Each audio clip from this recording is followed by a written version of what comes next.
I'm a camgirl and one of my clients is creeping me out, Part 2. Series. I woke up in the morning, although I don't know if I slept at all, and Karen brought me coffee. Like some of you guys, she was instantly suspicious of Carl. So, all of this happens just as this amazing, perfect guy happens to show up in your life, she said. It just doesn't make sense, I said. Why would he call me a slut after I'd slept with him and carry on wanting to see me? Psychos will be psychos. He's probably playing some weird sick game and getting off on it, she said. I'm telling you, he's too good to be true. I didn't want to believe it, but I got a sinking feeling inside me. Carl called me a few times in the morning, and I didn't answer.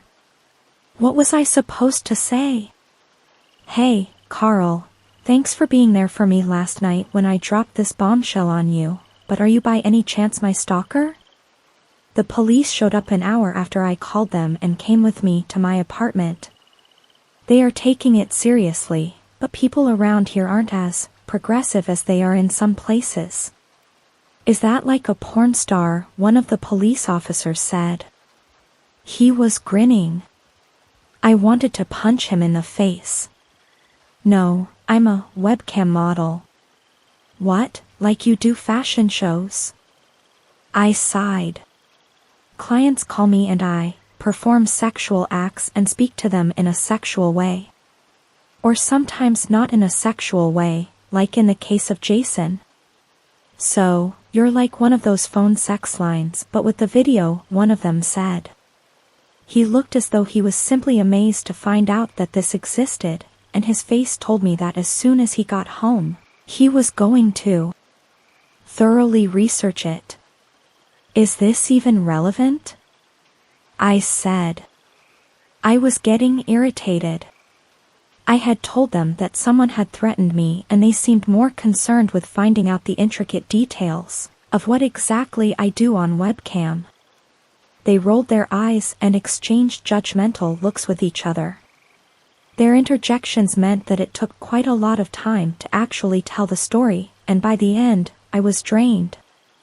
They told me that they would need to take my laptop and were going to contact the website I work for to see if they can find out more about him. Then they told me that a team would come shortly to do a sweep of the house for any listening or recording devices. Just when I thought things couldn't get any worse.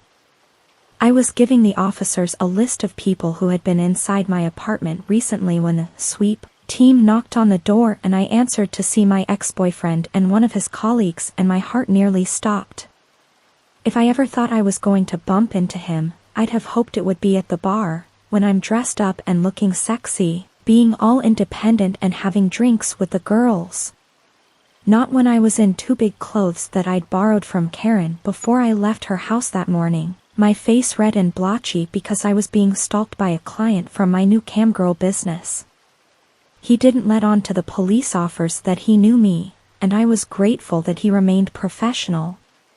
One of the reasons we broke up is because he was quite controlling and possessive and was constantly convinced I was cheating on him. I didn't want to deal with him right then. Besides, the police officers would probably have a field day hearing all about it. I know it's common to want to be the one who is winning after a breakup, but when I looked at my ex and he looked at me, I definitely didn't seem to be the one who was winning. He just looked at me with this awful pitying and disgusted look on his face. They found 3 hidden cameras in the apartment. I'd known it was a possibility, and I'd suspected my webcam had been hacked, but the fact they had been planted in my apartment made me sick to the stomach. Somebody who had been here did this. My mind instantly went to Carl again, but I pushed the thought out. He was on the short list of people who had been in my apartment within the last 3 months, and so the police would investigate him as well as the others. They told me they would look into whether they can find out who installed them. Apparently there might be fingerprints, or whatever other ways to track the person down. When they left, they advised me not to stay at my apartment while they were investigating, so I grabbed some clothes, emptied Mr. Scruffle's litter box, filled up several bowls of food and water for him, and called his name. No answer. That was weird. He always came running when there was food. I called him again. No tapping of little claws on the floor. I tried to remember if I'd seen him at all since I'd gotten back to my apartment, and I hadn't. I started freaking out then.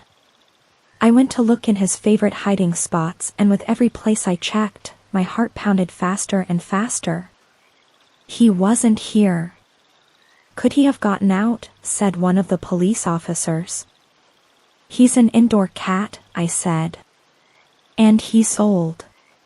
He doesn't go out, and there's no way for him to get out. My blood ran cold. They helped me search the apartment until finally, we had to accept that he was, in fact, gone. Rage rose up inside me. It was Carl. I cried. He must have broken in and taken him, and Anne. Words poured out of my mouth like vomit.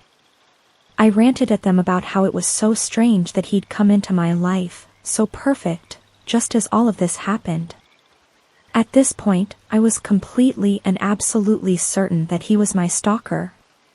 Did you give Carl a key? They said. No, he must have broken in. There aren't any signs of a break-in. Are you sure your cat didn't just get out? You know, when cats are close to death, they are known to want to be alone and sometimes run away. I wasn't even listening. I couldn't breathe. Who would take someone's cat? Why would he want Mr. Scruffles? What sick game was he playing? A police officer took me back to Karen's and told me that they would update me as soon as possible. They reassured me that they would question Carl, but at this point, I was so convinced that it was him that I was practically shouting at them to go and get him, lock him up and throw away the key. It was only when I arrived at Karen's house that I realized I may have made a mistake. When we got there, she was hysterical. She had left that morning when I did, to drop off her son at school, and take her husband to his hospital appointment. When she came home, she found a note stuck to her door, which said, "You and your crippled husband need to mind your own business." Pinned under the note was a picture of their son from the weekend at his football practice. Absolute horror and guilt washed over me. I had gotten her involved in this, and now she was being threatened too. Carl has met Karen, but he doesn't know anything about her husband or her son, nor does he know where she lives. I don't know how he could have found out, and it was then that I had to consider that it may not be him after all. "You can't stay here," she said eventually. She looked as though it caused her tremendous pain to say it.